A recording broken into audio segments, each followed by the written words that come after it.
mail. Good morning. Could I welcome you all to today's meeting of the Public-Petitions-Committee? And as always, can I ask everyone to switch off their mobile phones or any electronic devices because it interferes with our sound systems. We've received apologies this morning from Angus MacDonald and Anne McTaggart, and I welcome Jim Eadie, who's a substitute for Angus MacDonald. Thanks for coming along this morning, Mr Eadie. Agenda item 1 is consideration of new petitions. The first item of business is consideration of 2 new petitions, and as previously agreed, the committee will take evidence from each petitioner. The first new petition is PE 1492 by Alan Kennedy on co-location of GP practices and community pharmacies. Members have a note by the clerk, the spice briefing and the petition.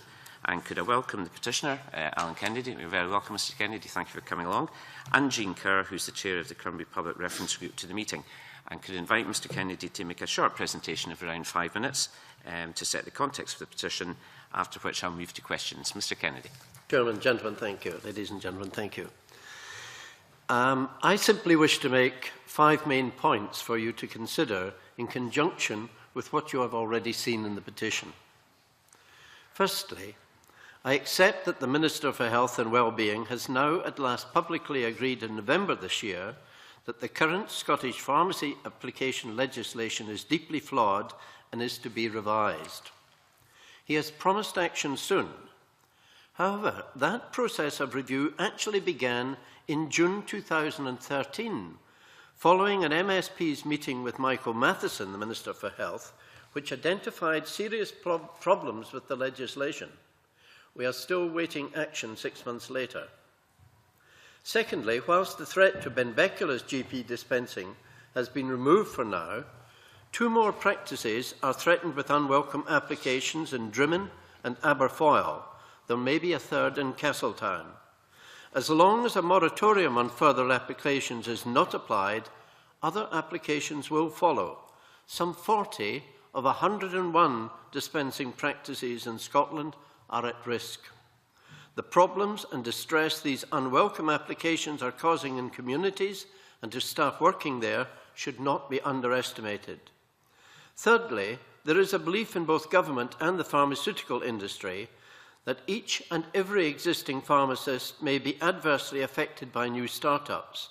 Thus, many pharmacists oppose new pharmacies even out with their lone local area, whether they be independent or co-located with a medical practice. Government officials have admitted that the legislation is protecting pharmacists when application decisions are being made, regardless of community input. Having used FOI to determine dispensing income in every pharmacy in Scotland, and with input from an experienced dispensing practitioner, it is clear that rarely do such dangers exist. Some pharmacists will go to extraordinary lengths to protect their existing profit margins. Competition, as advocated by the Office of Fair Trading some years ago and rejected by the Scottish Government at that time, could, I believe, save tens of millions on the Scottish NHS budget. Fourthly, there is little evidence that those involved in negotiating and setting down the pharmacy legislation are prepared to take note of what patients in communities all over Scotland have been telling them for the last 5 years. Namely, patients demand a say in what they want locally, and having imposed upon them an unwanted pharmacy is definitely not part of that demand. Communities like Whitlaw seeking to have an independent pharmacy should not be denied that choice by other pharmacists out with the Whitlaw area. Finally, at present, pharmacy legislation operates in a way which brings huge profits for a few and an impoverished NH service for many on those communities affected. It should not matter whether these dispensing and other services are provided by GPs, co-located GP surgeries and pharmacies, or independent pharmacists. Input which seeks to restrain or deny democratic choice must be rejected, whether it comes from Community Pharmacy Scotland or any other body associated with the NHS dispensing service to patients. It is time to change the legislation to support patient choice. Thank you very much, Mr Kennedy, and thanks in particular for keeping it within the 5 minutes. That's greatly appreciated. I've got a couple of questions, and I'll ask my colleagues to come involved as well. And to say to Jean Kerr, please let me know if you wish to ask any points or raise any points at all during this session. I'm glad you raised some of the other areas in Scotland being affected. I cover the Highlands and Islands, and I've been quite heavily involved as well in the issues about Benbecula and about the situations around Caithness, and met Alec Neil to discuss this particular issue. Would you share my view that the Wilson-Barber report was actually very helpful, and if that's the recommendations are accepted by government, that will go a long way to resolve these problems throughout Scotland in the future? The Wilson-Barber report has been useful in that it's highlighted the problems, and in fact you will have noted that it already calls for a moratorium, and it's clear that some reconsideration of current legislation is long overdue. Thank you. And my final point is, this is probably more applicable for our rural areas rather than urban, but would you share my view that some sort of third wave, where there's some sort of coexistence with community pharmacies and dispensing GPs, would be quite helpful, rather than the effective conflict that's set up, where a new community pharmacy opens up in a rural area and the GP then loses the dispensing pharmacy options? My reading of it from the information coming into me is that all GPs would welcome closer cooperation with pharmacies. But what they don't welcome is the interruption to GP services, which a pharmacy coming into a dispensing area can cause. And I think that's something that really has to be looked at very seriously indeed. Jean Kerr? Could I just say what's happened in Millport is probably quite extreme, but it's mainly because we're an island community. As a result of a pharmacy being imposed upon us, despite the fact that the consultation from the patients was very much against a pharmacy coming in, we are now in a situation where we've lost a first-class, second-to-none service by 3 doctors who did all the out-of-hours and their own surgery, and we now are being serviced by locum doctors 24/7. We've had 3 adverts out for a doctor's practice. We've had 1 applicant who was refused interview or consultation to see if there was anything that could be done, and we're now facing having temporary salaried doctors. Our out-of-hours is going to be serviced by advanced nurse practitioners who are currently being trained specifically to deal with an island situation. So we've gone from having a superb service to a very poor service, where we don't know the doctors, we never know who's coming. Particularly once the salary doctors come, that is a known factor that these people are temporary. We have a very elderly population who are extremely distressed about all this, and there'll be no continuity for them.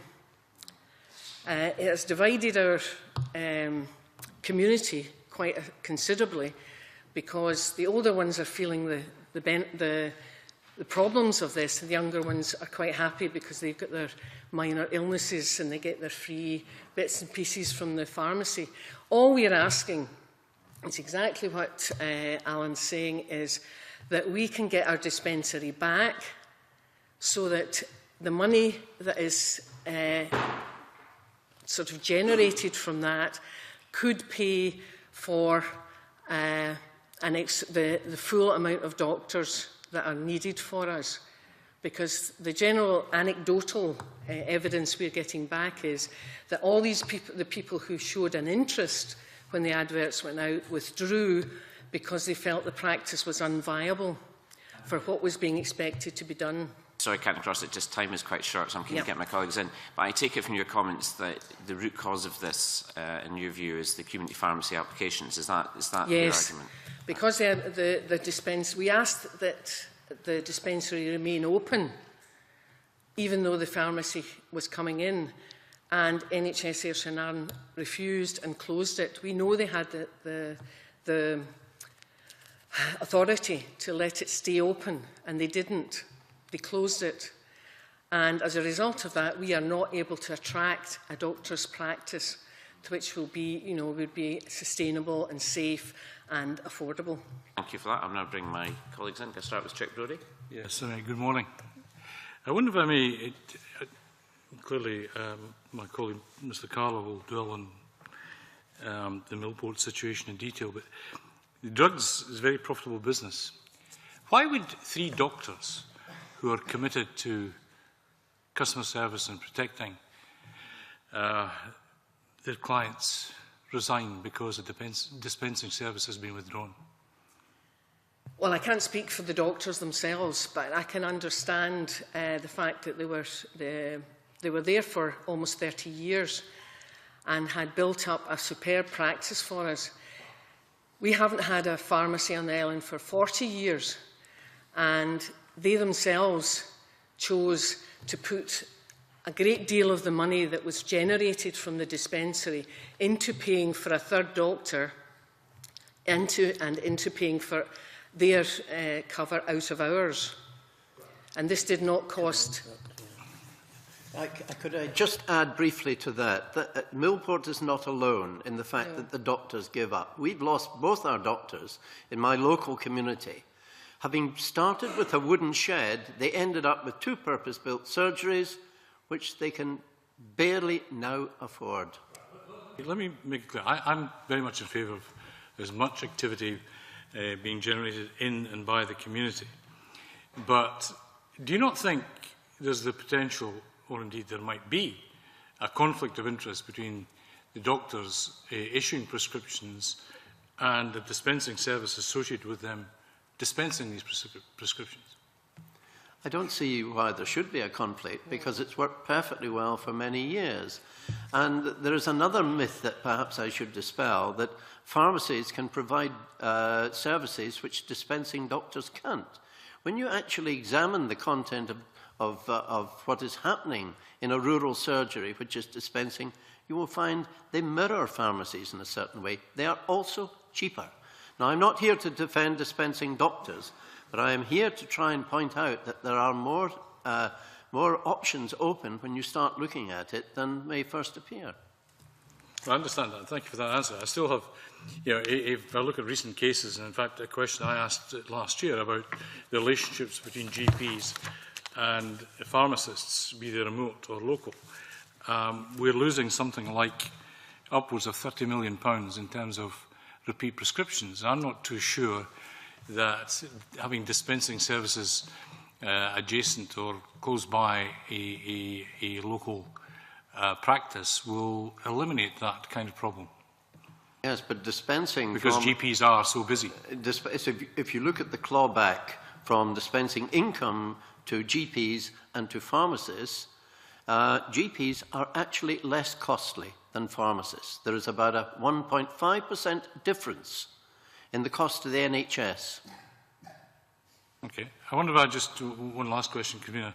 In terms of the NHS's role in all of this, that when they receive an application to open a pharmacy and the application meets the necessary criteria, do you think, can you help me, what do you think the necessary criteria are? And do you think the NHS boards generally are applying these when they allow pharmacies to open? Well, the NHS boards would tell you that they're applying the letter of the law. But in fact, the current legislation is so weighted in favour of a pharmacy application that the needs and wishes and expectations of the local communities are not recognised. And where they have always argued that a pharmacy should, or a dispensing should not continue because there is an inadequate service. And that is quite frankly wrong. It takes no note of what patients consider an adequate service. Okay. Yeah, just one point on that. I think there's an element of, particularly where it's been there for a long time, of a relationship between the customer and the doctor. And of course, you yourself, Mr. Kennedy, just made the point about profit margins, and I'm sure that comes into all relationships, be it remote pharmacies or indeed local dispensing pharmacies.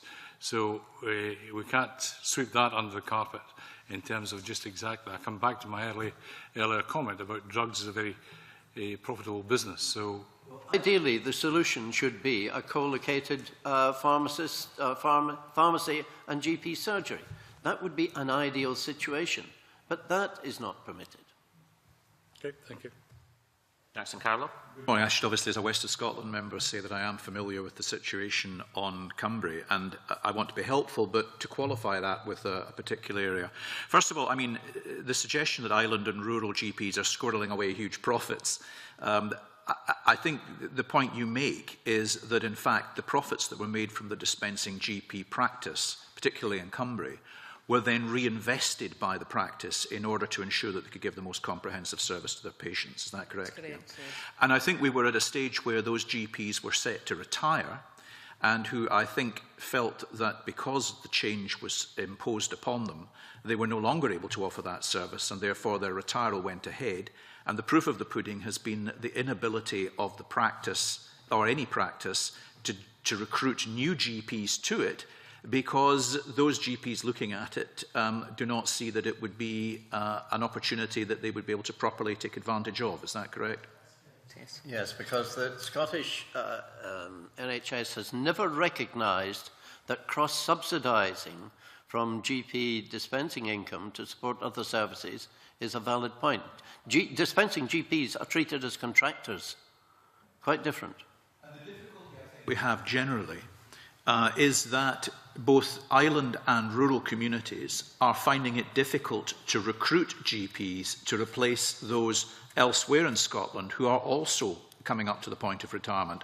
So going forward, there is a potential crisis potentially emerging in terms of the provision of GP services.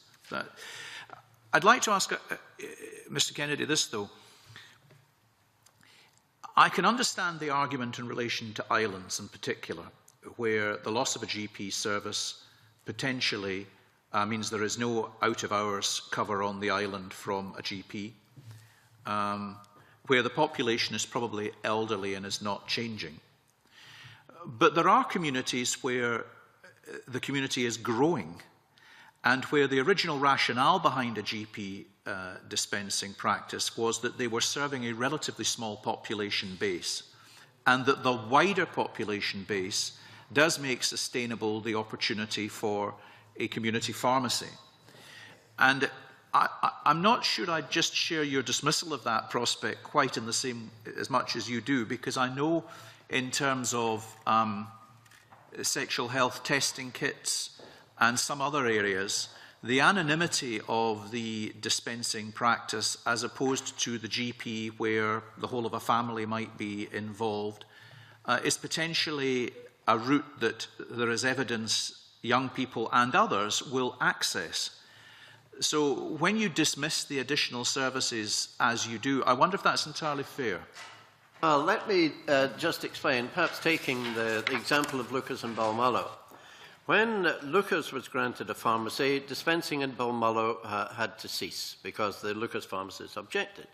And what we have exchanged is a dispensing practice that was purpose-built for dealing with dispensing problems and as you describe. And we now have a pokey little pharmacy sharing half of a post office with difficult disabled access and very, very limited privacy. Now, we have exchanged an excellent one-stop service for another one, which is not considered satisfactory, not by me, but by the local community. I think it was unique that I got 5 community councils in the area all to agree that what we had was not satisfactory. They barely talk to each other normally, but they are agreed on this. So would you say then, because I think what that leads to is the impression that we have a universal standard being applied everywhere without the appropriate level of discretion. Now, the Minister, Michael Matheson, did write to North Ayrshire and Arran Health Board and other health boards indicating that he did not regard the provisions as demanding the closure of the GP dispensing practice in the event that a community pharmacy opened. But nonetheless, despite the circulation of that letter, North Ayrshire and Arran Health Board either felt they had to or disregarded it and went ahead with the closure. Do you think, therefore, what is needed out of the guidelines the Cabinet Secretary is currently considering is not to swap one universal standard with another universal standard which says that under no circumstances, but to come up with something which is going to allow a greater recognition of local views based around criteria which are to some extent capable of being independently assessed? Because I'm also aware that some GPs will lobby their patient base quite assiduously, and that may again not necessarily be in their interests, but judged against some independent criteria which may allow the variable solution which would allow some cohabiting. Would that be a sensible solution? Sensible, especially when you can publicly demonstrate that the community wants a service. It's not rooting particularly for a dispensing service back again in my case, but it would like a pharmacy service, and it can't get one. Largest village in Scotland. Could I just say that I really don't entirely agree with Mr. Carlaw. Sorry about that, but we've taken great lengths throughout the last 3.5 years that we've been fighting this to converse with Ayrshire and Arden about this. We had a meeting including with our local councillor. In fact, I've got the date here somewhere, the 25th or the 5th, 2011, where we met with the current Chief Executive and the Chairman of the Board. And we asked them two simple questions. Why can the dispensary not stay open as well as the pharmacy? Now, we're talking about, what, 5 years ago? 3 years ago, we asked this simple question. We want to emphasise that we are not, and I've only recently gone back to live on the island, having been born there, we are not anti-pharmacy. We are pro-dispensary, because the service that we were getting and would like to get is much more suitable for our community.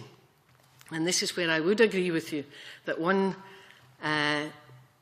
service does not fit all, particularly in Scotland, where we get so many rural and small communities who are now having to travel. We have a very unsuitable location for our pharmacy as well, which is right outside a bus, right beside a bus stop. There is no parking, especially in the summer.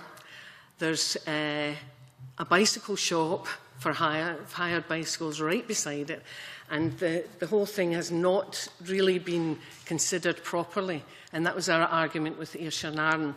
And the only reason they gave us was that Mr. Semple, who has the pharmacy, may choose to sue them for breach of contract.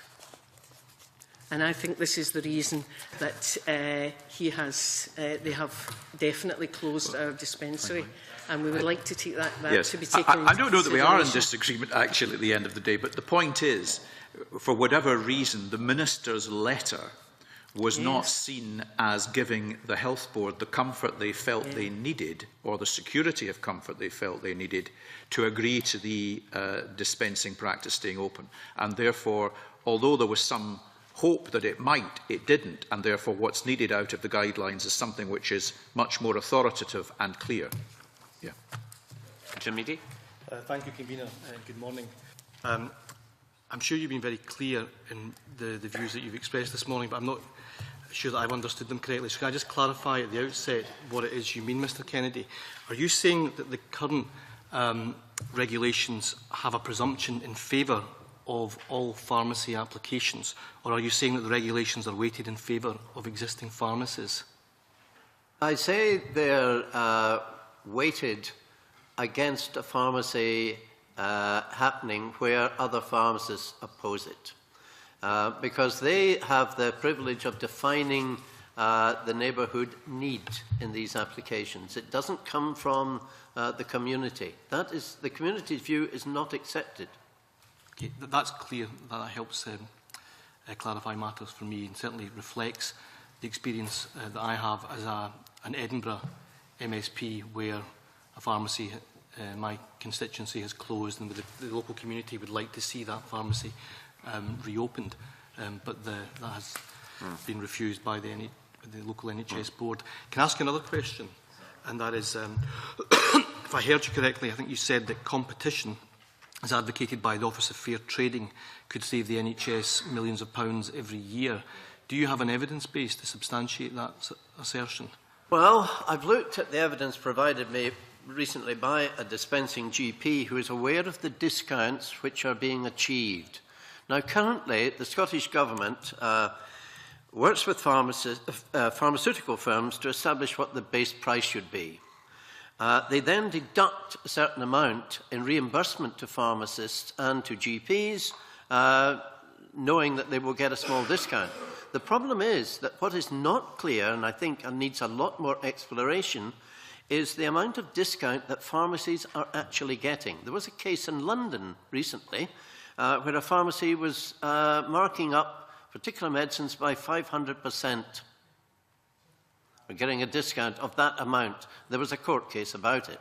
And the amount of discount which pharmacies, even small ones, are achieving is in the order of 20%. If you're a larger firm operating in Scotland, like Boots or one of the other larger complexes, you can get up to 50%. Now, I'm not an accountant, but I would have thought somebody in Scotland ought to be picking up on this and saying, are we really examining exactly in detail what discounts are being achieved? I'm quite certain that there is money to be earned in that. When you look at the overall cost of prescriptions over the last 2 years, I think from memory it's around about £2 billion. There must be savings in there. I really believe that. And how do you see a change in the regulations addressing that point? I think it almost has to be taken up as a separate matter. That's not something that the Pharmaceutical Directorate can look at. Okay, I thought that would be the case, but thank you for that. Okay. John Wilson. Thank you, Convener. Good morning. Just a couple of questions really to ask. One is that I'm rather concerned that the example that's been given in Millport, where a GP practice based on the financial projections and the services on a dispensing pharmacy being part of that practice, because given the issues around security of finance coming in through that dispensing practice, if they continue to dispense drugs, then fine, they would draw down a particular income, but that income level could be subject to change, and clearly it was subject to change with another pharmacy being opened close at hand. And what I'm trying to get, Convener, is some assurances that we do not have, or do we have, a number of GP practices that exist in Scotland at the present time, whose only exist because they have a dispensing practice as part of that surgery. Yes, there are 101 of them. I'll give you another good example, though, of Carstairs, where, which was a dispensing practice, and a pharmacy was allowed to open opposite. 2 GPs left because left the practice because it was no longer viable. That practice was only recently rescued from being closed thanks to an injection of £50,000 from, I think it was Lanarkshire County Council, to pay for repairs to the building and keep the place open. Without dispensing income, it would have gone. Convener, I think Mr Kennedy's answered the point I was trying to get to, and that is that some general practitioners, and 101 of them, according to Mr Kennedy's figure, only exist in the current numbers that they have because they have a dispensing practice and they rely on that income to maintain the number of GPs from those surgeries. And it's the number of GPs, because the example we heard from Millport was that there was 2 GPs on that island. Through the income being derived from dispensing practice, they were able to then employ a 3rd GP. And it's the issue about how many GPs would a surgery be viable with if they did not have that additional income coming in. And should we be relying on additional income coming in to that GP's practice to actually maintain the GP numbers. Yes, I would repeat that in Scotland, cross-subsidising from dispensing income is not recognised. In England, where the law is different, it is recognised. The final question, Convener, I have, and one of the real concerns I have in this situation is where we do lose a dispensing practice. The Scottish Government took a decision a number of years ago to make prescriptions free of charge. If what we're hearing today is that patients are then subjected to having to travel elsewhere to pick up their prescription, then what is the average estimated cost to each patient by having to go to a pharmacy that is not part of a dispensing pharmacy as such as the GP practice? Well, there is a cost in time, there is a cost in convenience, and there is a cost in money. We have, in Balmullo, had to get on a bus or get in a car since our dispensing practice closed. We now have a situation in Balmullo where we have a pharmacist who is the pharmacist of choice for the community and would have started in the GP practice in combination, actually delivering to the surgery. Now, it's a compromise which is working, and a lot of people are taking up on it, but it's not a pharmacy service. It's simply a delivery service of pre-prepared prescriptions. And it's a way round the current impasse, but it's not the one that our local community would like. They would like to see the pharmacist set up shop. Sorry, Convener, that's one pharmacy that's decided to make that service available within the GP surgery. Do you have any examples where patients are being required regularly to travel to have their prescriptions filled by a pharmacy out with their own area, which adds to the, as you indicated, the time, but in particular the cost to that prescription being fulfilled? In addition, you've got to remember that patients choose which pharmacist they want to supply them if they don't have one in their own area. It's up to the patient to have the right of choice. Now, in Millport, they would like the right of choice, but they are denied it. They have to travel because they do not choose to use the island pharmacy. They have to travel to pick up dispensing products from a pharmacy on the mainland. Mr. Kennedy, many patients throughout Scotland don't have the right of choice. Yeah. In terms of the pharmacy services that are provided, they have to accept what is maybe local or, and I think in the example that you gave, they're having to travel anything up to 2 miles and beyond to have a prescription. And I think the Millport example is quite clearly, through their choice, they decide to take a ferry to go and get their prescriptions filled. Mrs. Kerr. It's not actually purely a matter of choice, because the pharmacy that is now opened is quite a considerable distance, particularly for older people, from the surgery. The surgery has a lift, it has fully disabled access, it has car parking, and we have no public transport on the island. And when the ferry goes off, the ferry bus goes off, and it actually costs our older people the minimum fare in a taxi to go and get their prescription, collect it, and take them home. Thank you very much indeed, Convener. Thank you very much. I'm sorry, I'm a bit short of time, so unless any other members got any other points that's not be covered. The procedure now is that the committee then look at the next steps, so we're finished with questions. But if you just stay where we are so we can look at the next ways forward. One point just for information, I think probably the committee members are aware that the system for approving these community pharmacies seems to me a bit strange and arcane, and I can't speak for government, but what I'm picking up is I think government wants to look at that again, and I think the powers to have moratorium is also restricted, according to my discussions with ministers. Members will be aware that the government has launched a consultation, I think on Thursday, and that runs to February. I think it's certainly useful that we do write to the Cabinet Secretary for Health and confirm whether the consultation committee to will be open to all members of the public to submit their views. Because I think Jackson Carroll made the point about the democracy where it's clear what the public want, but that's not reflected in the successful outcomes in terms of pharmacy applications. Would members be agreeable that we continue this and seek the views of the Cabinet Secretary? Check. Brodie? Yeah, I understand we're doing this consultation, but again, I feel it's a bit narrow, and while we should follow the structure that you make, Convener, I think there has to be a wider message. We haven't talked about economies of scale. We did mention competition. We haven't really understood the implications of even having a small community pharmacy, which I think you made the point, Mr Kennedy, might have margins of 20%. We understand others might have 50%. And it comes back basically to, I think, loss of sight of customer service versus the profit margins that are exercised, and which could be exercised by community pharmacies as well. I also think that anything can be to expunge any notion of a conflict of interest on behalf of the GPs is critical in this, and how they stand aside from the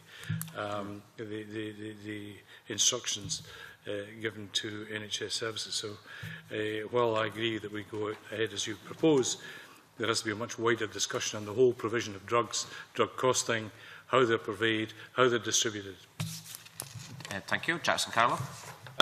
In my time in Parliament, Convener, I think there have only been 2 members' debates, possibly more than 2, but members' debates on the issue of community pharmacies and dispensing GPs, and it was invariably where a particular dispensing practice was at risk.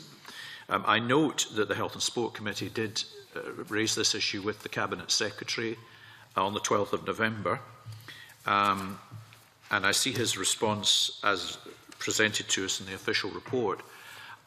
So yes, I'd like to support the suggestion you've made, but at the same time, I wonder whether we could at least liaise with the Health and Sport Committee with the option of reserving the possibility of inviting the Cabinet Secretary to come to this committee in due course. But I don't want, obviously, to duplicate where there's a particular line of inquiry being pursued by Health and Sport too. But if we could maintain that option at this time. Definitely.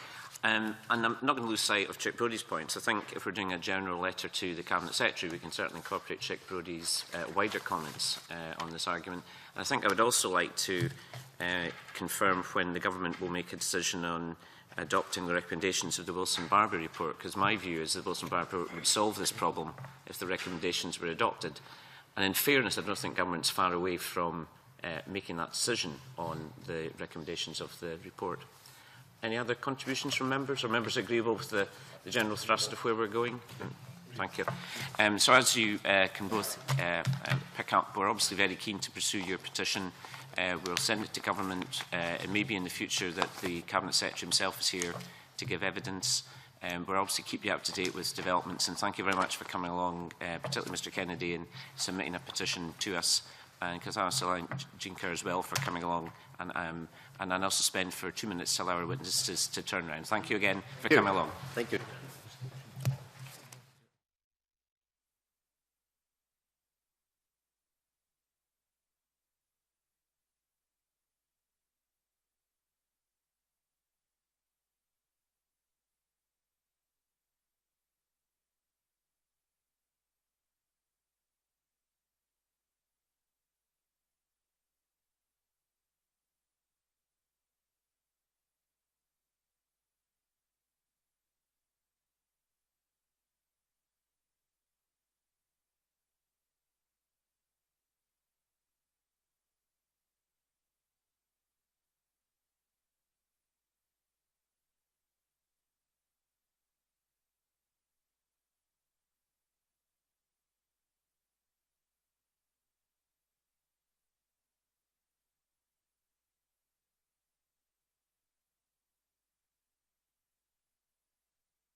Our committee, we're on the second new petition. It's PE 1494 by W. Hunter Watson on mental health legislation. Members have a note by the clerk. It's paper 2, the spice briefing, and permission and a submission. I could welcome the petitioner, W. Hunter Watson. You're very welcome. And Fiona Sinclair, the convener of Autism Rights, to the meeting. I could invite Mr. Watson to make a short presentation of a maximum 5 minutes to set the context of the petition, after which we'll move to questions. Mr. Watson. I'm most grateful to the Petitions Committee for permitting me to address it. That's fine. The mic picks it up better if you're sitting. Thank you. In my opinion, this could well be the most important petition to have come before the Petitions Committee. The reason being that the Scottish Parliament has legislated to permit human rights abuses in mental health hospitals. Now, I will explain why that is the case, and I will also suggest how things might be improved as far as decision-making is concerned in the Scottish Parliament, so that lessons can be learned. There is much wrong with the 2003 Mental Health Act, and possibly we'll get on to some of those matters during question and answer. But I want to concentrate on this human rights abuse that the Act permits. Namely, the Act permits electroconvulsive therapy to be given to patients who resist or who object to the treatment. Now, the World Health Organization in 2005 recommended that if ECT is given, it should be given with the informed consent of the patient. And the transcript of the debate reveals that SAMH, the Scottish Association for Mental Health, had recommended the same in 2003. On the 1st of February of this year, Juan Mendes, Special Rapporteur on Torture and Other Cruel, Inhuman or Degrading Treatment and Punishment, submitted a report to the United Nations. He drew attention to what happened in psychiatric institutions, and among other matters to which he drew attention, he mentioned electroshock, namely electroconvulsive therapy. I'll say a little bit about that. An episode of electroconvulsive therapy consists of a patient who will already be drugged, taken or dragged to the room in which electroconvulsive therapy is given. The patient is then given 2 injections, then by the aid of electrodes, a high current of electricity is passed through the patient's brain. That consists of one episode. A course of electroconvulsive therapy consists of that happening 2 or 3 times a week for 4 weeks. Now imagine how someone feels if they don't want that to happen. If you Google Melissa Holliday ECT, that's electroconvulsive therapy, you'll find out that that woman was subjected to electroconvulsive therapy, and at a different occasion she was raped. And she reckoned that getting electroconvulsive therapy against her will was worse than being raped. I'm sorry to sound, angry about this. I am angry about it. If you Google ECT on the internet, you will learn that it can lead to significant cognitive impairment and also permanent memory loss. And yet people are given it against their will.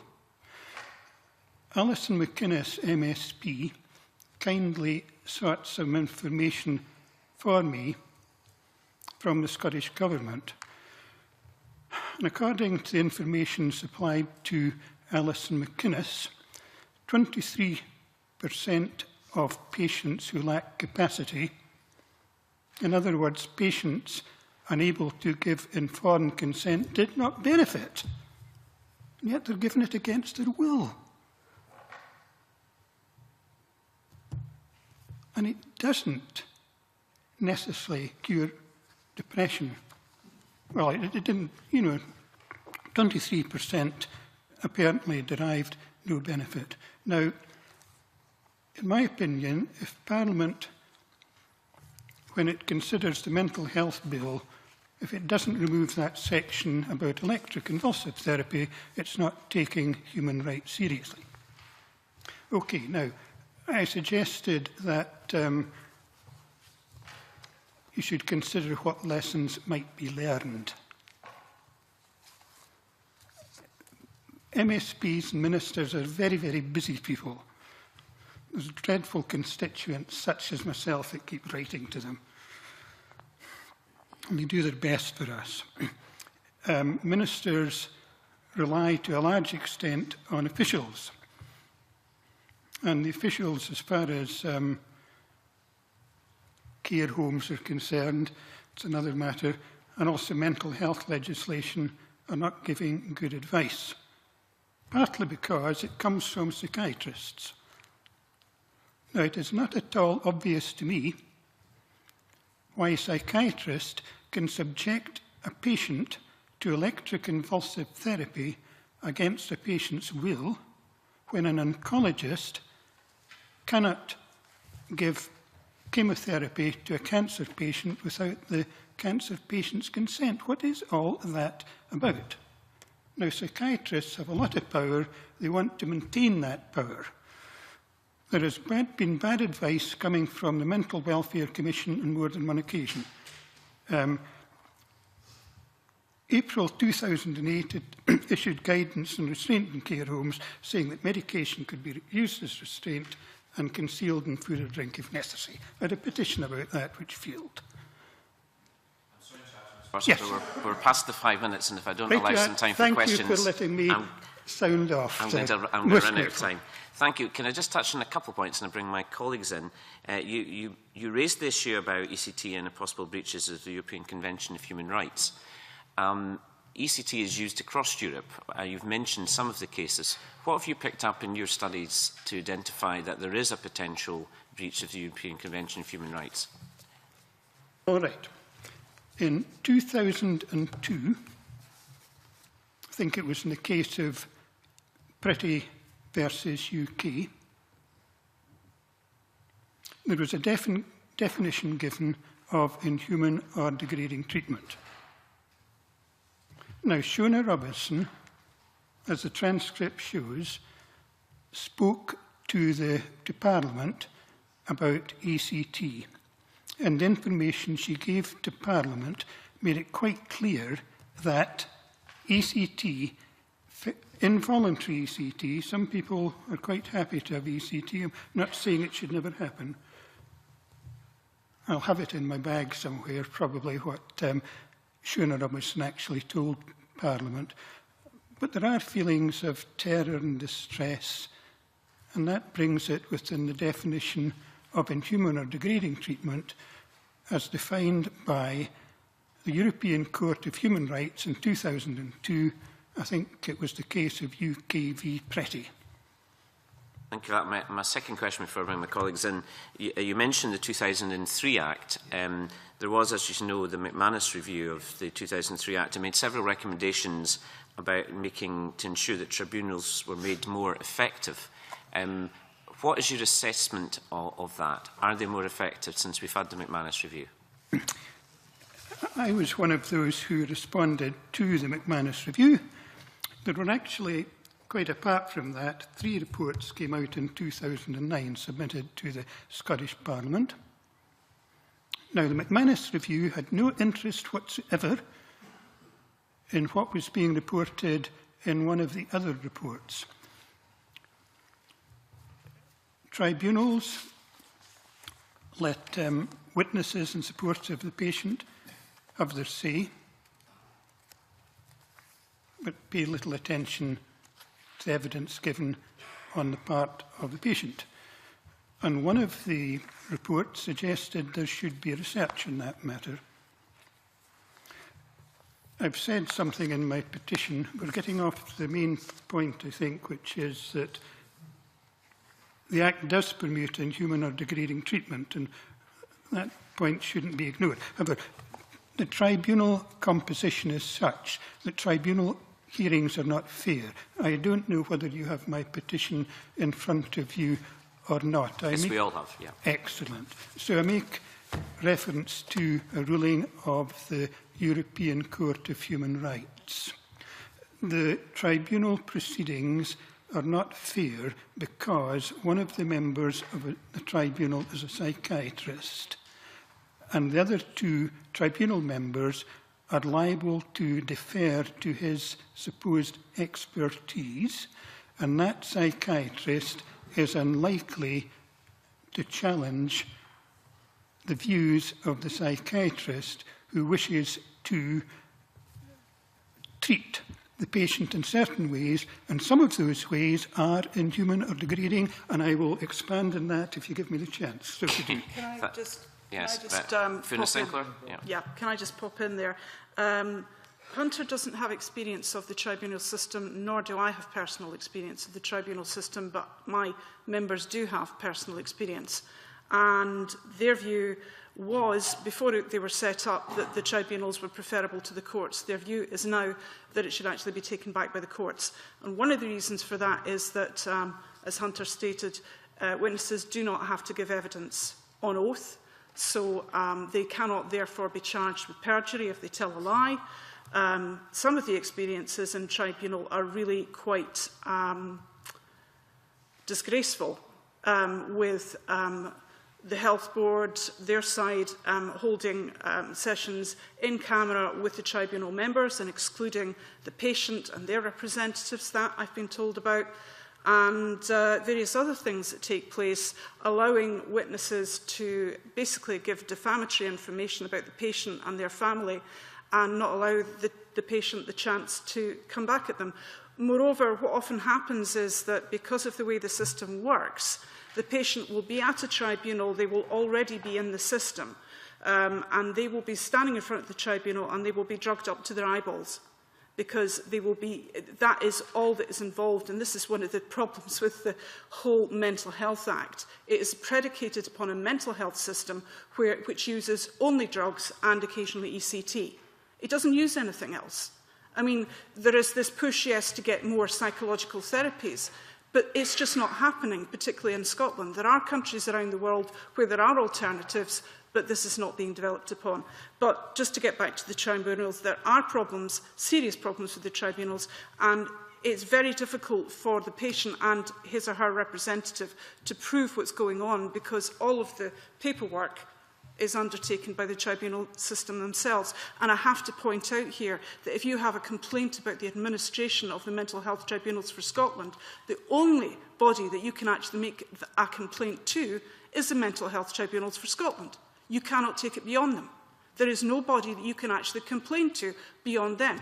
You can actually appeal a tribunal decision through judicial review, but you cannot make a complaint. Can I bring in Chick Brodie? Good morning. I wonder if you can help me in terms of the number of cases that for short-term detention provisions. How many of these have been taken to the European Court of Human Rights? I would imagine none. However, could I come back to the tribunal? No, I'd like to stick with that. What's that? Just there have been none. Not so far as I'm aware, but there certainly would be a case so to do. Yep. It's very difficult to take something to the European Court of Human Rights. Can I jump in here? Are you aware that there are only 4 legal law firms in Scotland who specialise in mental health? And I think in total there's only about 20 lawyers who specialise in mental health in Scotland. If you add to that any other diagnoses that the person has, such as autism, it's really, really difficult to get a lawyer who has any appreciation of what is happening with your situation and why it is you've ended up in the mental health system. I think that was raised, if I may just, I think that was raised in McManus' recommendations to to the government in terms of covering that area. Just, what was you know, raised apart, by McManus? let me ask the question. In terms of we had some sort of emotive statements from Mr. Hunt about people being dragged, and if that's the case, then that's unforgivable. Again, that would require to have some evidence. I just wonder, in terms of the existing provisions of the application of ECT, if we look at the key elements of regulation regarding, what happens if a patient consents in writing, then a medical officer or medical practitioner is involved. If they're incapable of consenting, a designated medical practitioner must then certify the incapability of the patient making a decision. If she or he is incapable of consenting but resists or objects to treatment, then there's a whole series of a raft of urgent medical treatment provisions in the Act. So are you saying that all the provisions that are there that preempt the kind of situation you were addressing, Mr. Hunter, are not being followed? Yes. So could I just... It's a very serious accusation in my view. Absolutely. Right. Under Article 3 of the European Convention on Human Rights, inhuman or degrading treatment is prohibited in all circumstances. It doesn't matter what safeguards there are. The safeguards in the Act are not effective. The designated medical... being followed. In the case of any patient, to have ECT administered, that these processes are not being followed by members of the medical profession. Totally irrelevant. Quite irrelevant. Inhuman or degrading treatment is prohibited in all circumstances. Now, can I get back to tribunals, please? No, I'd like to pursue this because I think it's very important. The accusation is, I don't think it's irrelevant at all. I think it's very, very serious. An accusation is being made that ECT is being applied without the provisions and the preemptive provisions as made in the Act are not being followed. They are irrelevant. Inhuman or degrading treatment is prohibited in all circumstances.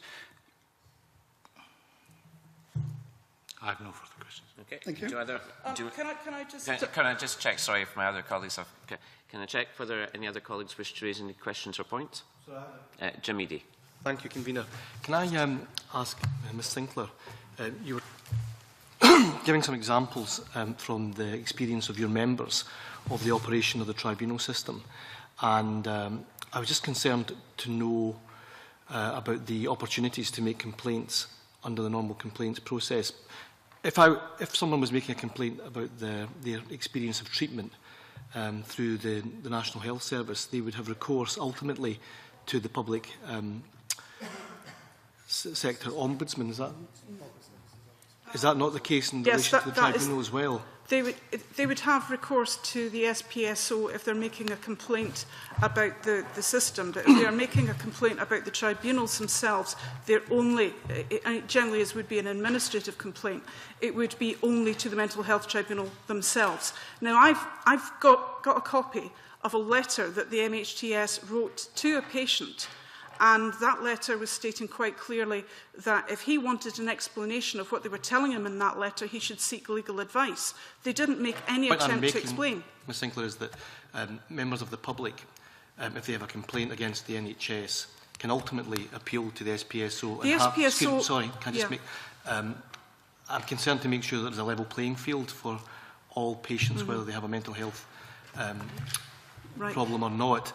And what I'm saying is that the SPSO can, in cases, overturn and they can uphold the complaint of the member of the public against the NHS. And I want to understand if that is also the case in relation to the Mental Health Tribunal. You can make a complaint. The Mental Welfare Commission is not the complaints body, but that's generally the body that people turn to.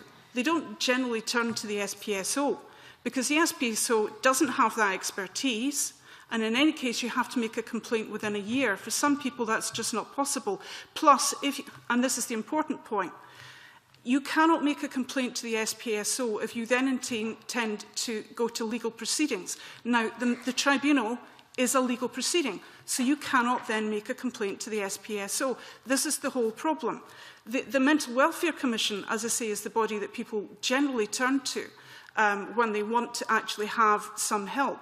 But they don't take complaints. They don't have written objective criteria as to which individual complaints they will select. They will not do, for instance, any monitoring over people with autism as a whole, because they are not classed as a client group under the Mental Health Act, and the pro formas do not fit them. So there are all sorts of problems with the actual system and the way that the Act is laid out. Yeah, that's very helpful. Thank you. Thank you. Can I throw it to other members? Do any members wish to have questions? John Wilson. Thank you, Convener. Good morning. Before I start, Convener, ask my questions and declare my refer members to my register of interest as a member of the cross-party group on mental health in the Scottish Parliament. Mr Hunter, Mr Watson, you've made a couple of comments, and I just want to try and examine some of the comments that you've made. Earlier, you made reference to the fact that 23% of patients were treated against their wishes. No, 23% of patients were what? According to information Alison McInnes got from the government, of those who lack capacity, the way it was phrased, I think it was 77% got benefit, which implied that 23% did not get benefit. So that 77% of those who did not lack capacity. Sorry, 77% of those who lacked capacity, and therefore who could not have given informed consent. So this goes to the heart of the part of the issue, Convener, is the issue about the lack of capacity and who determines the lack of capacity and whether or not the benefits that accrued. Now, Mr Watson, you indicated that's out of the Scottish Government figures that you quoted. 77% of those who were treated, who were identified as not having lack of capacity, benefited from the treatment received. Yep. In anyone's calculations, that's quite a high percentage of benefit. There is always some people who will not benefit from any treatment that is prescribed to them, and it may be, and I've not looked at the figures in terms of whether or not 23% is about average or disproportionate compared to other treatments that may be available from the NHS. So it's really just trying to get to the point where, out of those 77% who benefited, is that not a good sign that people, that more than would be expected, are benefiting from this treatment? Yes, I don't want you to get away from the point that electroconvulsive therapy almost certainly falls within the definition of inhuman or degrading treatment. Can I butt in here? The research that has been done, I think there's too much concentration on ECT, to be quite frank, because the drugs issue for our members is the preeminent one. But just to deal with ECT, the research that has been done on it suggests that it has very, very limited value. It may have a very short effect on people. And it really just depends, if you're surveying the effects of ECT, if you're surveying them on people who have just had a treatment of ECT, they're much more likely to say, yes, it has benefited me, because in the short term, it sometimes does. But in the longer term, it doesn't, because people generally who have ECT keep coming back as repeat customers, as it were, for that. I'd like to just throw a couple of other statistics your way. And I feel that too often when you have, for instance, the chief, well, he's now retiring chief executive of the Mental Welfare Commission in front of parliamentary committees, he presents the good side of things with, oh, well, there's room for improvement. There's some very bad side of things. In the long stay report that the MWC put together, 34% of the people in long-stay hospitals, and who are long-term patients in mental health hospitals, nobody knows what their capacity is. They don't know if they have capacity. There is no record of their capacity. 25% of long-stay patients have never had a health check. not just every 15 months for drugs which are extremely toxic, but have never had a health check. Now, this is a system that's working well? I don't think so. Sorry, Convener, just to go back to Mrs Sinclair's comments, I'm really quite surprised that you used the term repeat customers in relation to ECT. The official record will show, hopefully, that what you said is that we have people who regularly receive ECT out of choice, and the term you used were repeat customers. Now, there must be, and this is where we try to examine whether or not there is any medical benefit to the individual who is receiving ECT. And if we have repeat, in your words, repeat customers, then there must be a certain category of patients who feel they get a genuine benefit from that treatment. And this goes to the issue about whether or not what Mr Watson's asking for is the complete scrapping of ECT as a method of treatment. Oh, absolutely not. So you're quite happy that ECT is available to certain patients? The World Health Organization has recommended that if ACT is used, it should be used with the informed consent of the patient. Now, Mr Watson, how do we get the informed consent of the patient if the patient does not have capacity? Precisely. Precisely. How do we get that Precisely. consent? The World Health Organization has recommended that if ACT is used, then it should only be given with the informed consent of the patient. Now, from that statement, it can be deduced that if the patient is incapable of giving informed consent, then it should not be used. That's the World Health Organization. Juan Mandes, Special Rapporteur on Torture and Other Cruel, Inhuman or Degrading Treatment or Punishment, identified ECT. Now, he didn't say involuntary ECT. I am not saying that there should never be ECT. Some people agree to have it and believe they benefit as a result. What I am arguing, what I'm stating, is that if it's given against the will of a patient, it does constitute inhuman or degrading treatment. So you're arguing that where we have a patient where we cannot reasonably ask for consent from, there are not enough safeguards within the system. I think it is time that the Scottish Parliament paid attention to recommendations from the Council of Europe, the World Health Organization, relevant judgments of the European Court of Human Rights, and reports from the Special Rapporteur on torture and other cruel, inhuman or degrading treatment or punishment. The Scottish Parliament is taking advice too much from the Mental Welfare Commission. It was the Mental Welfare Commission who persuaded the Scottish Parliament that ECT should be given to patients even although they resisted or objected to treatment. That was not the position of Shona Robison, nor of Sam H, the Scottish Association. No further questions this time. Thank you. Incidentally, I'm focusing on ECT, not because that's the most important thing. I agree with Fiona, medication is the most important thing. I'm just pointing out the Scottish Parliament has legislated to permit human rights abuses in mental health hospitals. Well, that's what we're here to tackle, Mr Watson. I just want to get a few questions before we conclude. I've got time for one more, I think, from Chick Brodie. You had a quick point. Yeah, it's just, Ms Sinclair, I just wonder, your assertions, and I think they are assertions, about the people who are in long-term detention, about them not being treated and receiving toxic drugs, etc. Where's your evidence for that?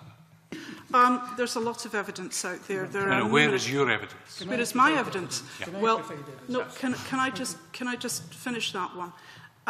There is only so much time that we have in front of this committee, and only so much time we can actually give you things. How do you provide evidence? There is a big problem. Just so we don't go into a long, I wonder if you would write to us and give us the evidence that you have to assert that those that are in long-term detention are not receiving appropriate treatment? Well, I just quoted the statistics at you. Do those not suggest that they're not receiving appropriate treatment? I just said, if you wouldn't mind writing to us and sharing that information. Right, well, I have shared a lot of information with the Parliament and its representatives down the years, most particularly the submission I made to the Scottish Human Rights Commission's National Action Plan on Human Rights. You can look through all of the references on that. Much of the section on mental health in the SHRC's participation report was based on my submission that I submitted on behalf of Autism Rights. There is a lot of evidence out there about the extremely toxic effects of these drugs on individuals, most particularly people on the autistic spectrum. I think there's a lot of evidence. All I'm saying is either we provide it internally if we can, but if you have that information, it would be helpful if you shared it with us. Well, I have shared it with you. I've attempted to share it with you. If you take a look at the evidence that I've put together for the Scottish Human Rights National Action Plan, and that is available online, and I have mentioned it in my submission, you will find plenty of evidence there. I mean, what more do you expect? How do you actually test evidence?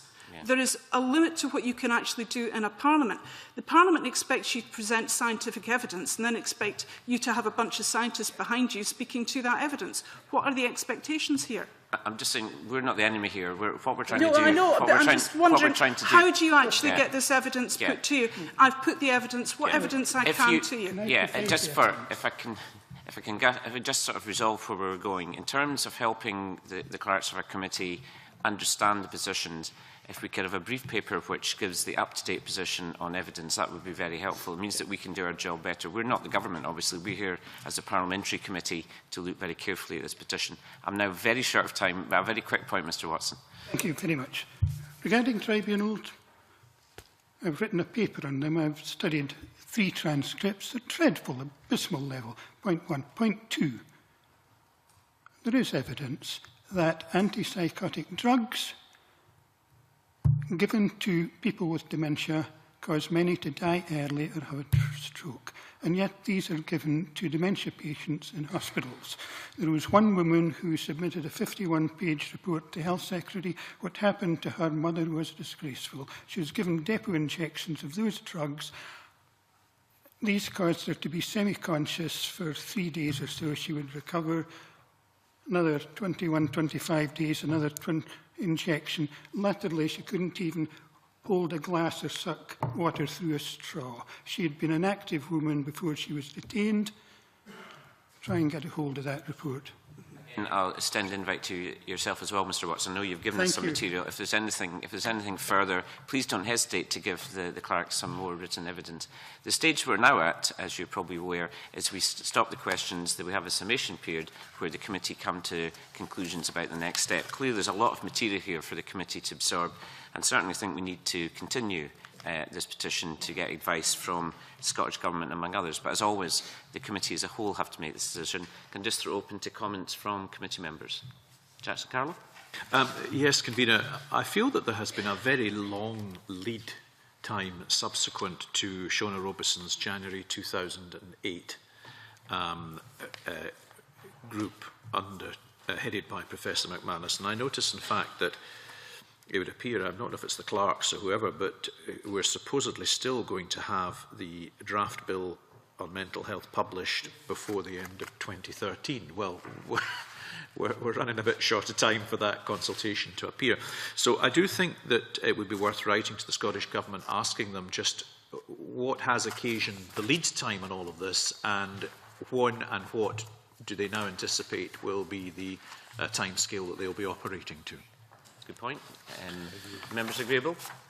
And there's some other bodies that the clerk's identified, such as Mental Health Tribunal for Scotland and the Scottish Human Rights Commission. Are members agreeable that we write to these organisations as well? John Wilson?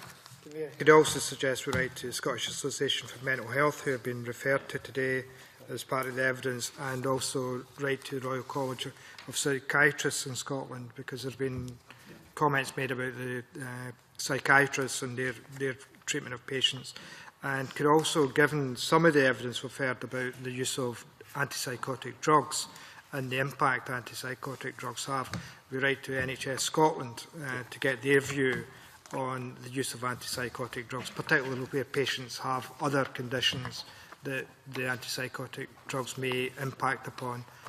So, Convener, if we could write to those organisations, I'd be much appreciate it. Okay, good point. Jamiri? I have one addendum to John Wilson's comprehensive list of organisations that we should write to, which I fully endorse, incidentally. And that would be the World Health Organisation, as they've been mentioned repeatedly this morning. Any other contributions? Well, I mean, the Scottish Health Council, who are part of Health Improvement Scotland, aren't they, are there to be the voice of patients. Is it worth asking their view on this as well? Can I suggest the Scottish Law Society as well? Yeah, so we're just finished the questions, but we take that from the side. Yeah. Right. Is that agreeable, or the committee then agreed? So as you picked up, Mr. Watson and Fiona Sinclair, we're obviously going to take a lot of interest in your petitions. So we're going to be writing to these arguments. Yeah. And I enjoyed the exchanges. I don't mind being challenged. You know, it's a way of getting to the truth. Yeah. Thank you. Very much indeed. And thank you both and of you sorry for for coming. sounding so forceful, but you'll gather I feel strongly about this. Most definitely. Well, can I thank both of you for giving up your time to come along, and we'll keep you up to date with how developments go. So thank you for your time, and I'll suspend for 2 minutes to allow our witnesses to leave. Thank you.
Could restart our committee. We're on agenda item 2, consideration of current petitions. And the next item of business is consideration of 6 current petitions. The first current petition is PE 1105 by Marjorie McChance on St Margaret's of Hope Hospice. Members have a note by the clerk as paper 3 and submissions. And Gil Patterson, MSP, has had a long-standing interest in the petition's attendance today. Can invite Gil Patterson just to give us a brief summary of where we are with this very interesting but very long-standing petition. Well, thanks very much. It's always a pleasure to come here and be in the public gallery and hear some very interesting petitions that come before you. And I always admire this committee. I think this is actually not just soaking up. I think this is the best committee in the Parliament for access for the public, so that's really, really good.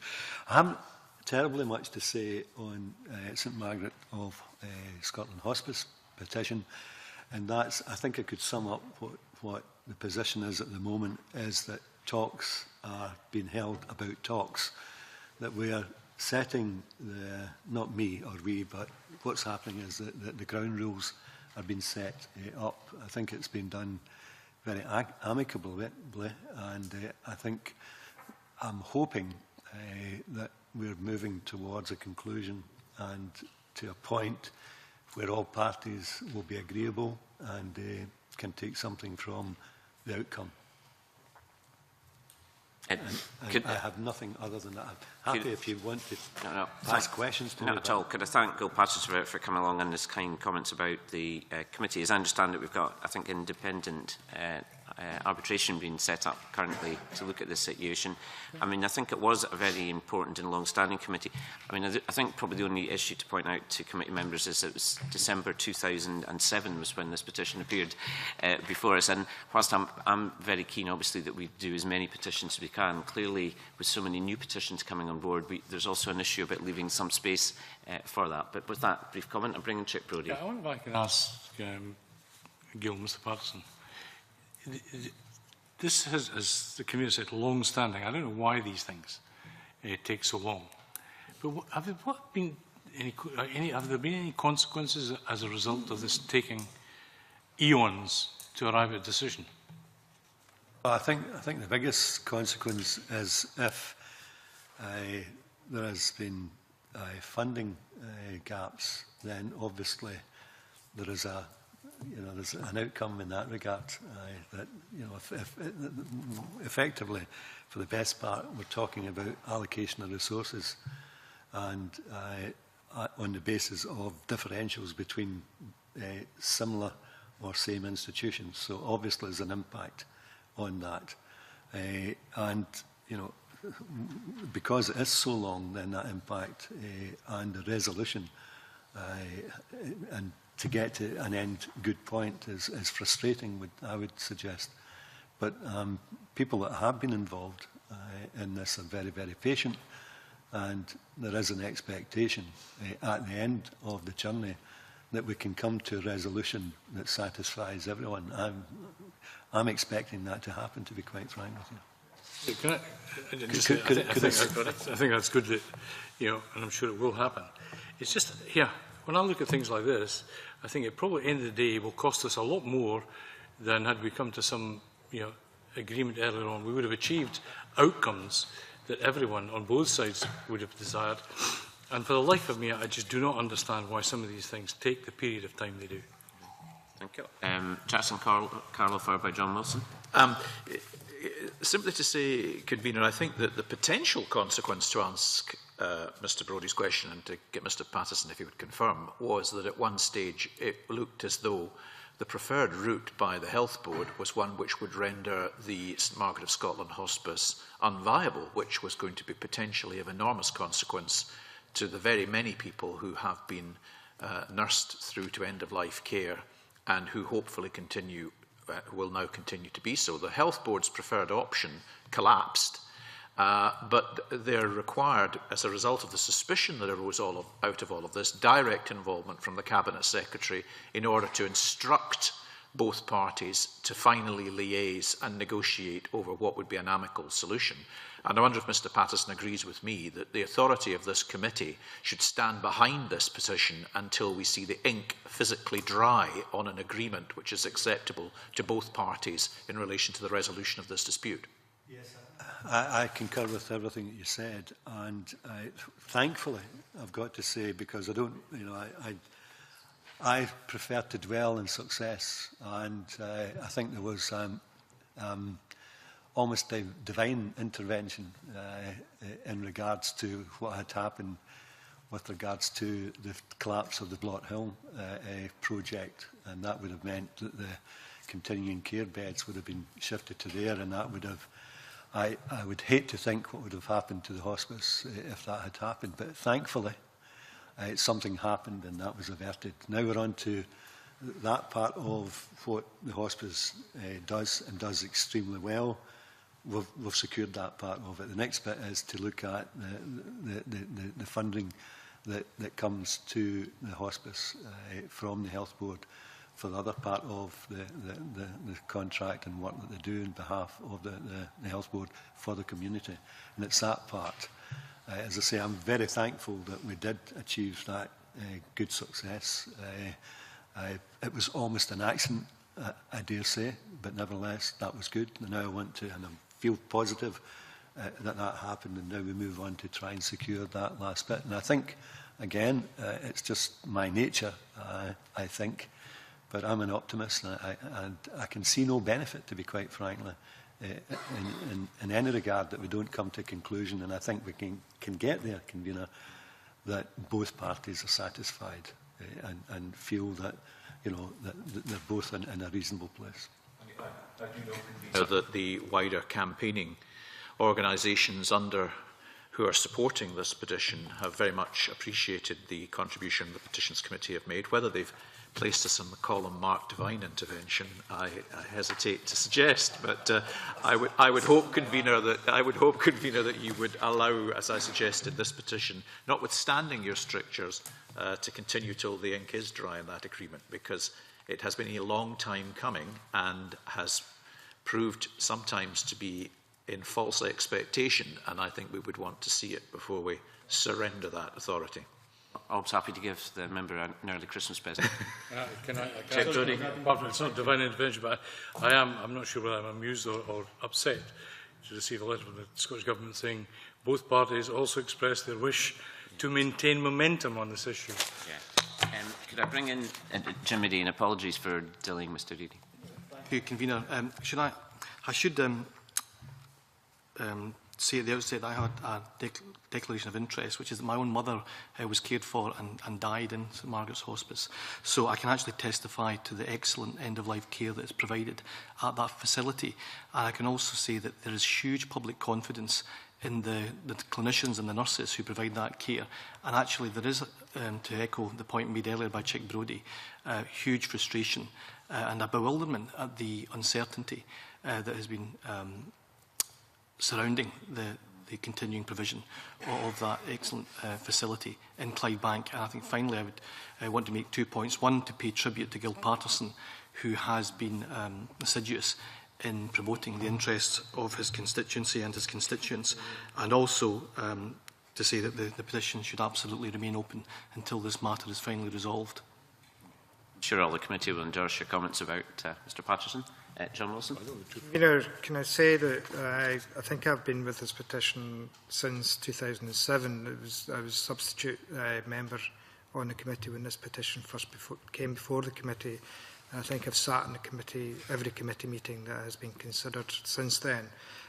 Clearly there are lessons that have to be learned in relation to the role of Greater Glasgow and Clyde Health Board and their failure to actually engage in any meaningful way with the hospice in the early days of this petition. If that had have happened, and I think Jackson Carlow is right, the Health Board had set out a different approach over Blowett Hill as being the alternative care provider, which eventually fell through, despite warnings that it could potentially fall through, and that there's already an excellent facility providing that care within the area that could provide that without additional cost to the Health Board. Clearly, both sides have agreed to have talks about talks, I think was the phrase used. But could I suggest, Convener, we write to the Scottish Government and ask whether or not there is any indication of a date by which they expect these talks to be concluded?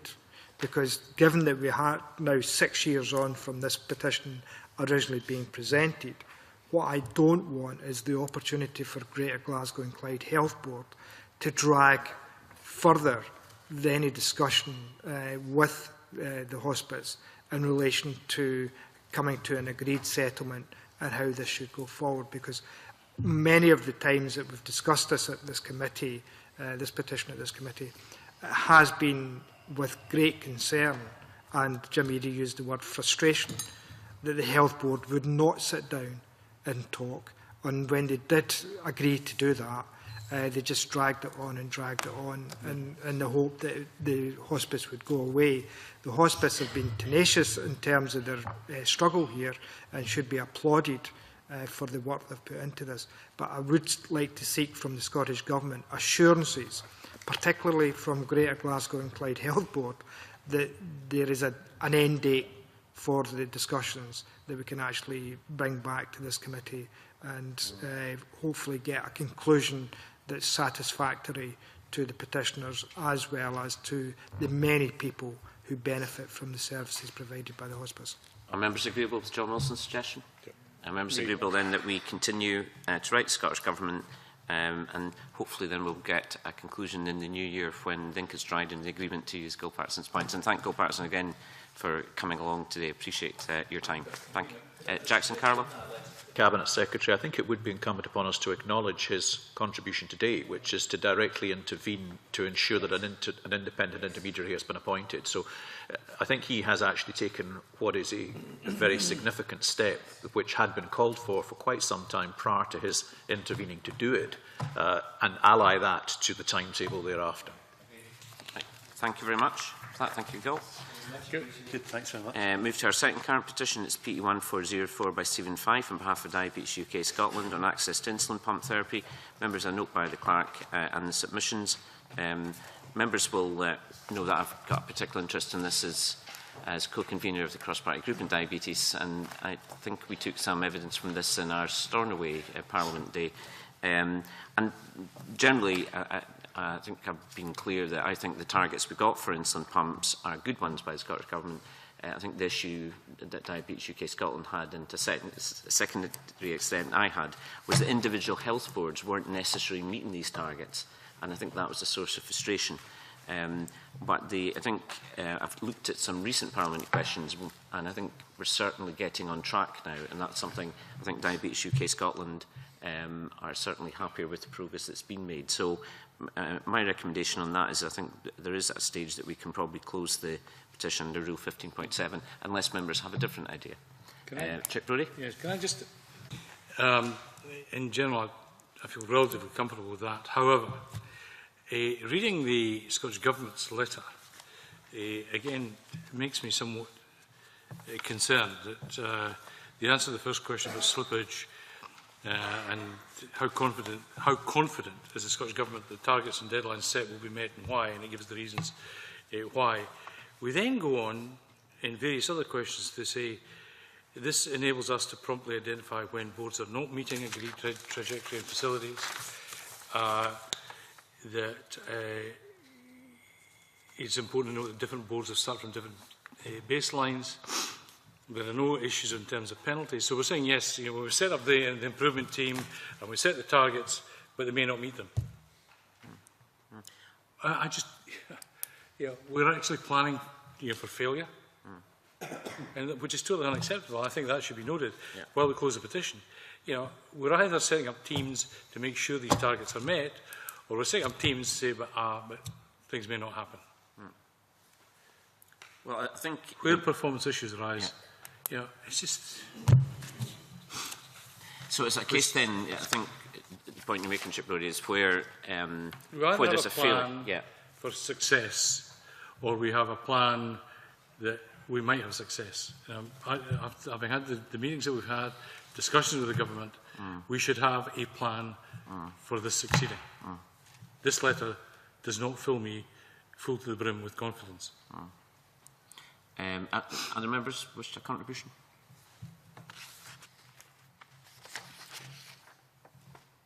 Well, there's a suggestion that we, close the petition, but notwithstanding that, there's some issues.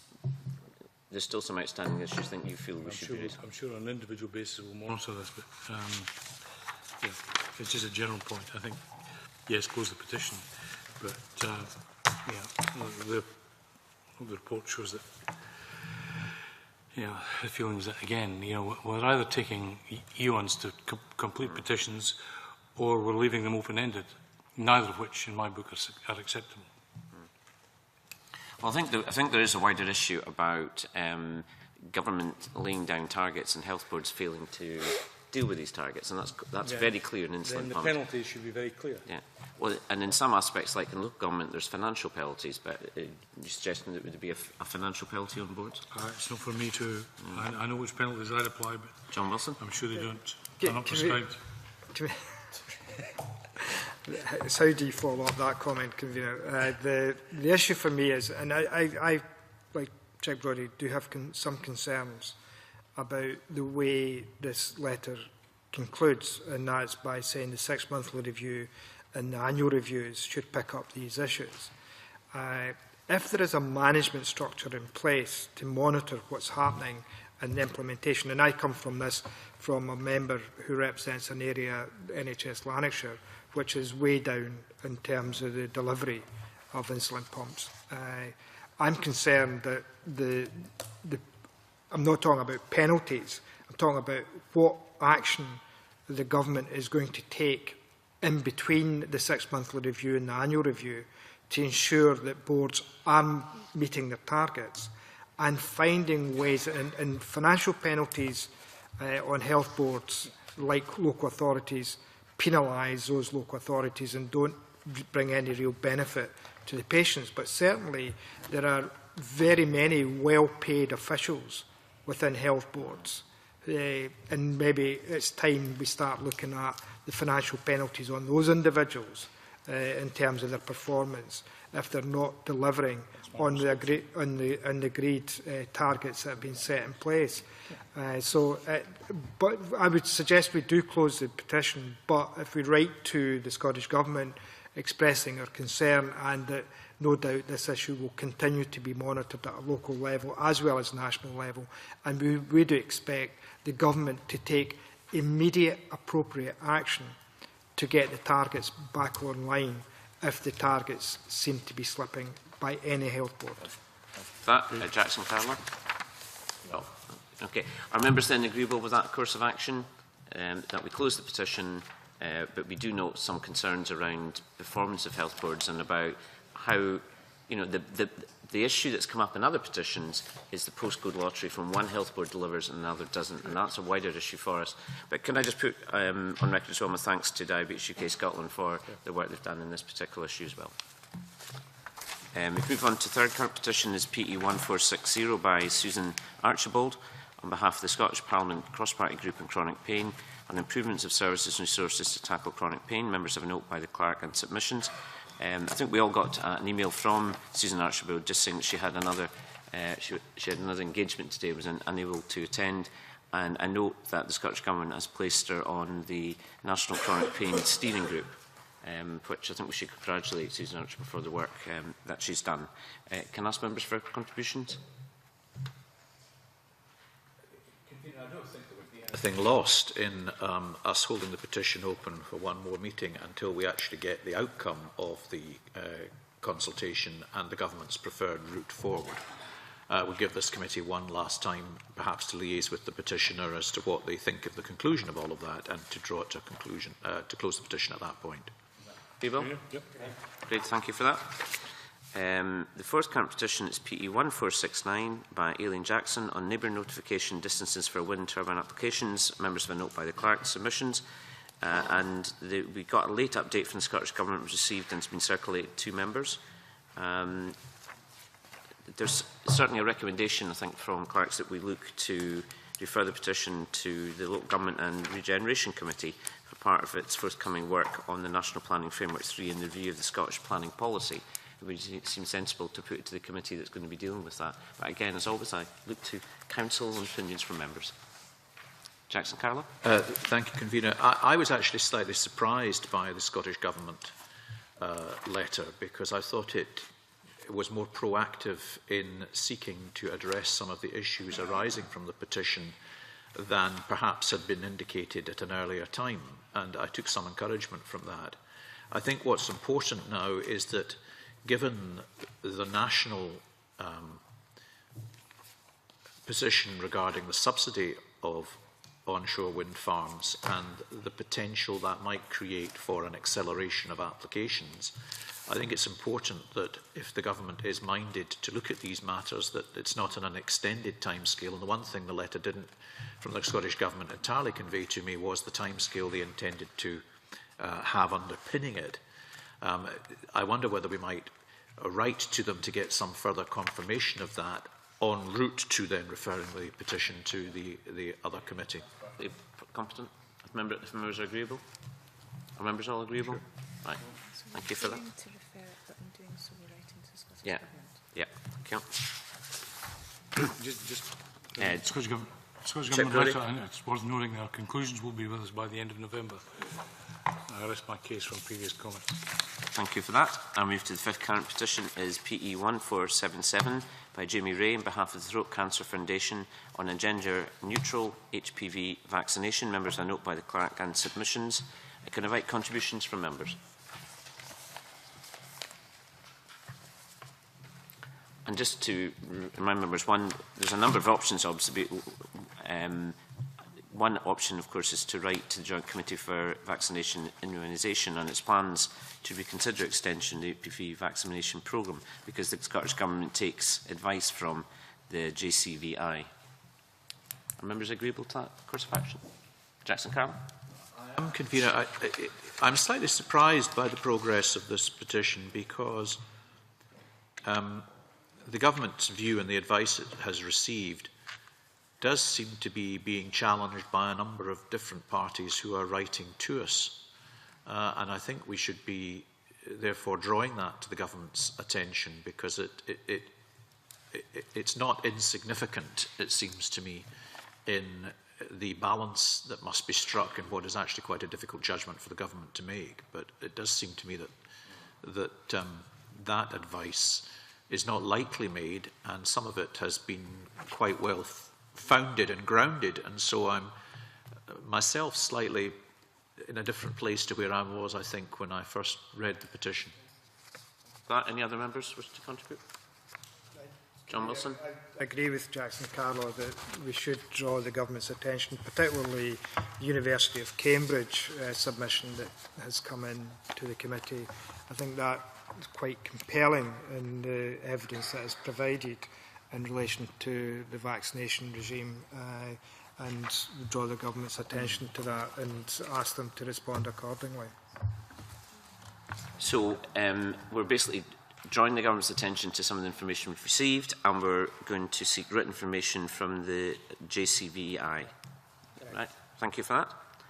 I've moved to the sixth and final current petition is PE 1486 by Julie Wales on Primary 1 class sizes and sibling placing requests. Members have a note by the clerk and submissions. Views from members?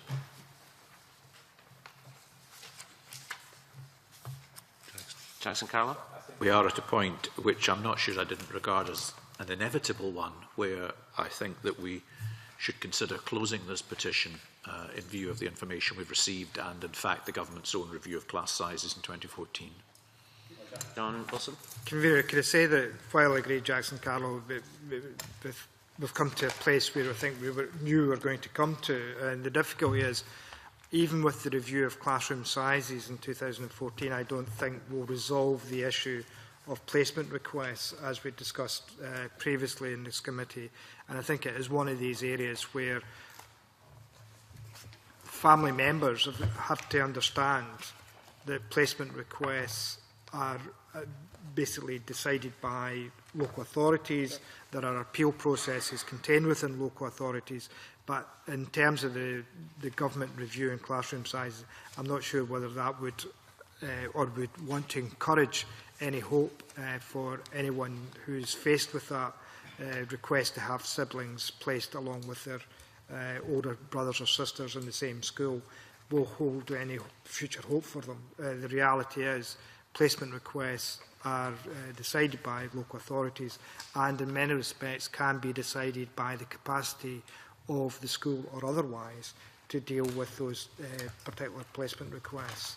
So yes, I think we should close the petition, and hopefully the petitioner will read the official record and see the comments that have been made.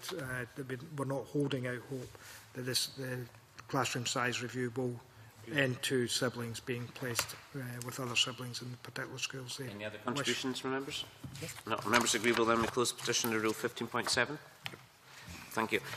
I'll formally close the committee. I don't think there's anyone in the gallery. And just, can I formally close the meeting? I would just like to raise a couple